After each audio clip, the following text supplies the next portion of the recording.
All right. Yeah, good morning. It is the 31st of December. Happy New Year's Eve to everybody out there. We have a big event going to. We're going to go to Glass City GT. It's going to be up in Toledo, Ohio. First time attending this event. It's going to be 100 man. And I'd like to do a special shout out to Douglas Jones, local guy here in Tennessee with me. He's the one that recommended this tournament for us. And so him, myself, Tim Moore, which you guys have seen play with his Necrons before, and then Sean Connolly, who'll be bringing his EC. We're all going to travel up there with him to Toledo to play in this 100-man 5-round GT. Pretty cool. It'll be my first time going there, and they're running layouts 6 and 2 for their 5 rounds of event, which are more shooting focused, and so that kind of uh, helped me base my decisions on what kind of army I'm going to bring up there. And I know you guys have seen me play a lot of Spirit Conclave on here, a lot of Eldar, but the recent nerfs have really prohibited our scoring that we can play with that detachment. Oh, and on top of the fact that you have the new Victrix Honor Guard everywhere, and the Guard's new detachment, Grizzled Company, a lot of rerolling ones out there. They have a lot of damage three. The Victor Honor Guard, -1 to wound and reactive moves, yada yada yada. It's not conducive for this event for us to bring it. So we are going to transition back to our Votan, and we're going to bring Hearthband to this event. And let's kind of show you what I'm going to bring here, and then I'll talk about why, like what we do there. So first off, I'll kind of pause this on the screen. You guys can hopefully read that, and then I'll get rid of the text, and you guys can see the army and what all we're doing. Oh, so let's get rid of this just like this. List here. That kind of goes away. There you go. Here, like that. All right, so we're bringing Leagues of Votann Hearthband. Kind of why we're doing this? Well, the detachment rule is actually quite pretty strong. So we're going to reroll a wound roll 1 if you're the closest eligible. That's not too bad. And then if you're a Call, a Hearthguard, or a Uthar unit, we get to improve our armor penetration characteristics by 1. Okay, so far so good. I like what I'm seeing. When we look at the army in the lists here, I'll start with the character. So we are bringing a Call. He's going to rock his Mass Gauntlet, and he's going to have the Vulcanite for some dev wounds, and he's going to rock our Bastion Shield enhancement. This enhancement is a permanent AOC within 12 inches, and then every time he gets shot until the end of the phase, we spend 1 yield point, and that allows us to reduce the AP by 1 out to 18 inches. So perfectly good with these guys. He's bringing lethal hits to our Hearthguard as well. And I am always going to bring them into the 10-man break of Hearthguard. You can see them there just to the left of all of those orange Terminators. So, um, phenomenal unit. Every time he kills something, he gains a yield point. I don't really care about that, to be honest with you. And, well, I'll talk more about that a little later. I'm also going to bring Uthor the Destined.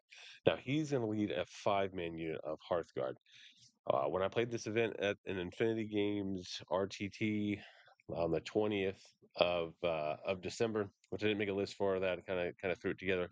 I had him instead of Uthar, and he had an axe, and he started on the board. And I gotta tell you, he just didn't do a whole lot. No matter no matter what he went into, I was kind of disappointed in him.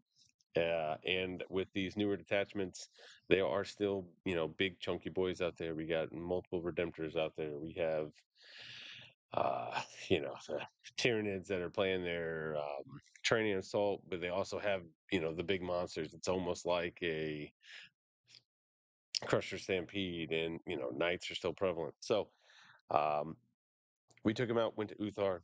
Ability to reduce the CP cost of stratagems within 12 inches is pretty good.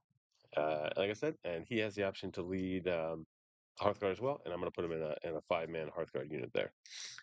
And then we have an Echamp.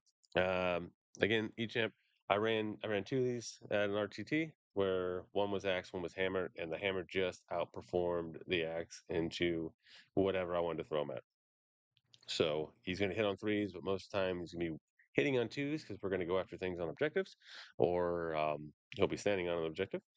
And then strength 12, AP 4, 'cause he's getting that extra, the AP in melee as well.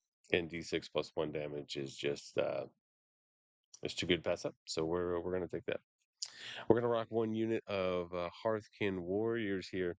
And they got the bolters, and they're gonna ride. I got the missile launcher and the high las auto rifle. I never bought the kill team to get the rotary cannon, so I don't have it. My warriors all came from ninth edition kits, so we're just gonna roll with that and use what we got. So they're going to get split into two different Sagittars. Again, going back to the list I played at the RTT, I only had one Sagittar, and so uh, I had this 5-man unit of warriors. I couldn't get anywhere really to do anything. So by putting them in the second Sagittar, which both will run the high las beams, I can move them where I need them to, and I get more use out of them. And I'll kind of when you see the when we talk about the Chthonian Earthshakers, you'll kind of know why on there.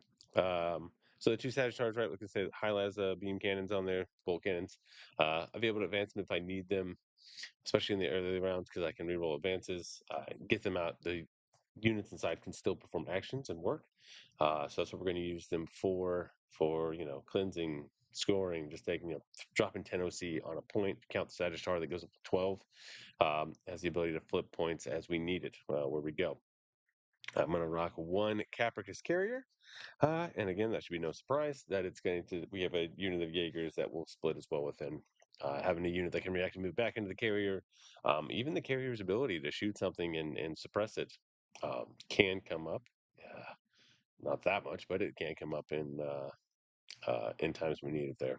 And our talking about our Jaegers there, because they're splitting the Capricus carrier.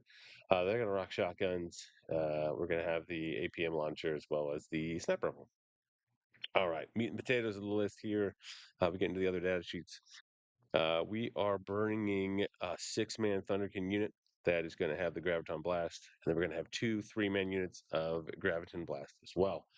I have found with these gentlemen, I prefer them in this detachment over the beam guns because it is the conversion beamers because it's more shots. I am a rerolling one, so when your anti-monster vehicle 3-up and now you're rerolling ones because 9 times out of 10 they're going to go into the closest target. We're just going to have a good time, and they have performed over the moon for me.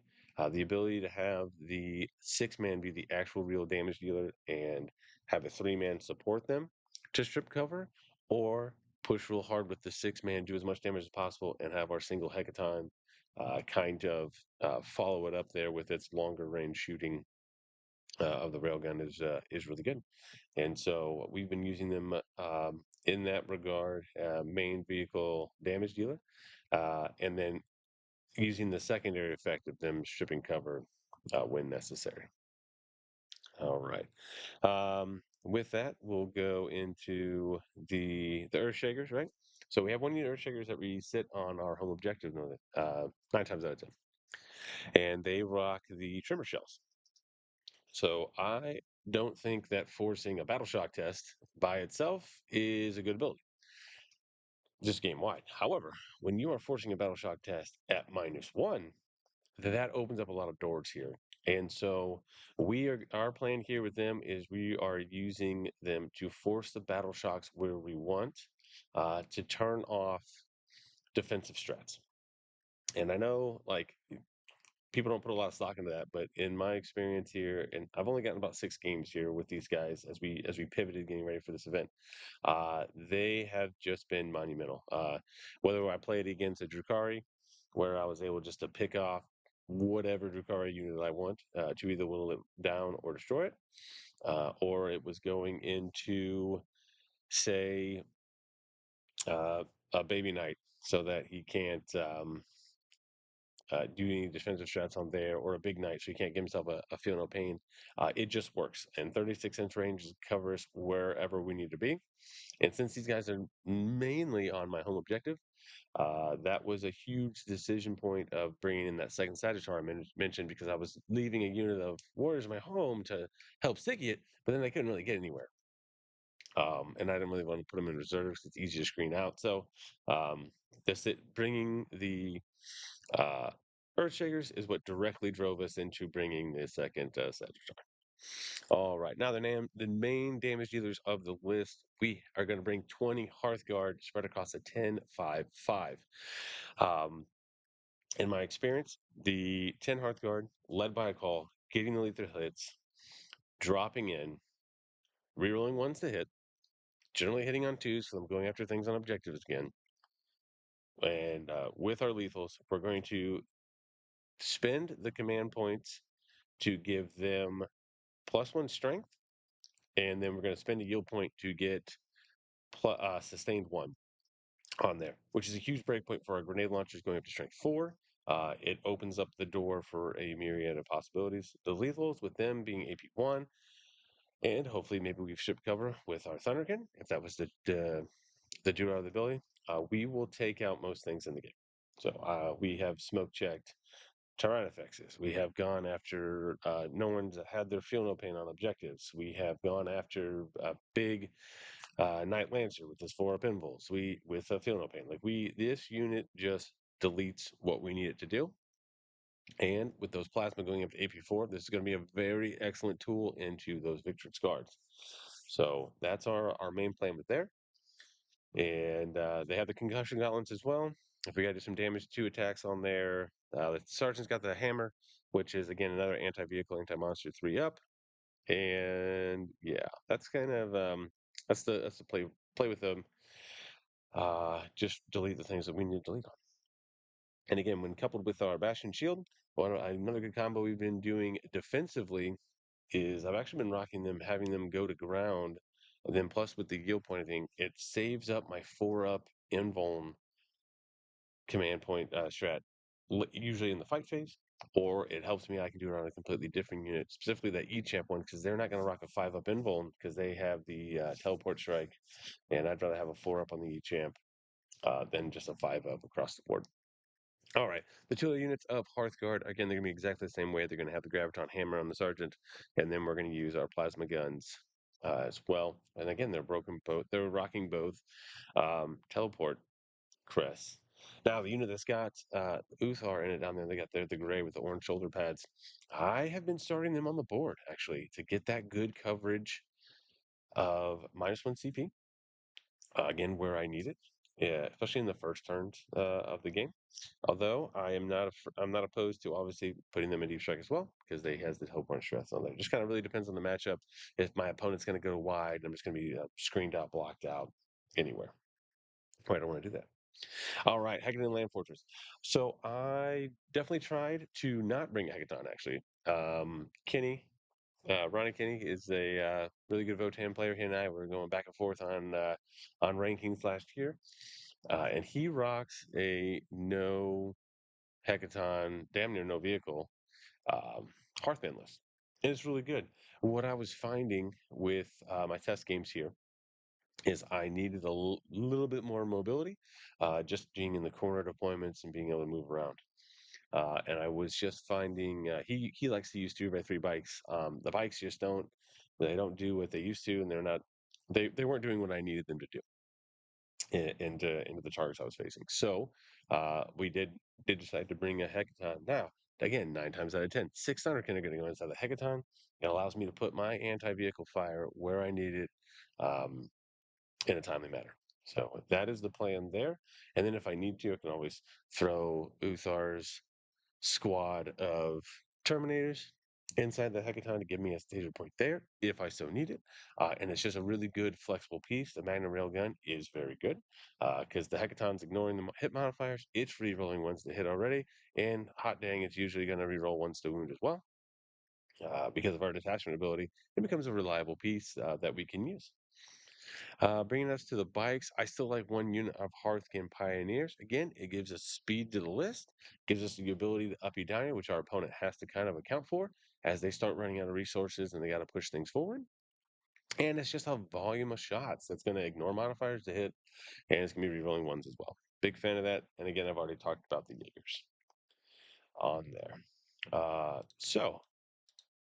That's the list.